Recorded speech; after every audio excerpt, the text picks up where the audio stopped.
ఏళ్ళు యాదుంటది. నమస్కారం. A5 న్యూస్కు స్వాగతం. ఘనంగా ఎలుగుల నరేందర్ గారి జన్మదిన వేడుకలు.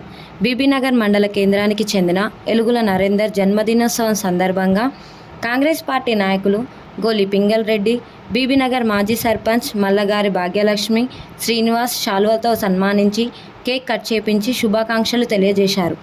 ఈ కార్యక్రమంలో కాసుల సత్యనారాయణ గౌడ్, నారగోని మహేష్ గౌడ్, మంగ అశోక్, సన్నిబోయిన ప్రసాద్, మాజీ వార్డు సభ్యులు బెండె ప్రవీణ్, టంటం రాఘవేందర్, సామల వేణు, కాంగ్రెస్ పార్టీ యూత్ మాజీ అధ్యక్షులు పంజాల శ్రీనివాస్ గౌడ్, నెల్లుట్ల శ్రీశైలం, మంగ లింగేష్, పొట్ట ఆంజనేయులు, పంజాల లాలయ్య, నెల్లుట్ల సుధాకర్, కాసుల మహేష్ గౌడ్, ఓవల్డర్ వీరేశం, ఆకుల రవి, ఇప్ప రమేష్, దేవరుప్పుల రాధాకృష్ణ, రొడ్డ శ్రీనివాస్, శివ, కుషంగుల గణేష్, గోలన్కొండ శేఖర్, బర్రిశెట్టి మహేందర్, కాసుల రఘునందన్ గౌడ్, తుమ్మల నరసింహారెడ్డి, తంగలపల్లి రవి, బుర్ర వెంకట్రెడ్డి, గోరుగంటి నరేష్, దేవరుప్పల శ్రీధర్, కాసుల అజయ్ కుమార్, పంజాల నరేందర్, పొట్ట పక్కిర, వేముల శ్రీకాంత్, జంగయ్య, బింగి చంద్రశేఖర్ యాదవ్, శివ, అజయ్, శ్రీధర్, రాకేష్, ప్రశాంత్ రెడ్డి తదితరులు పాల్గొన్నారు.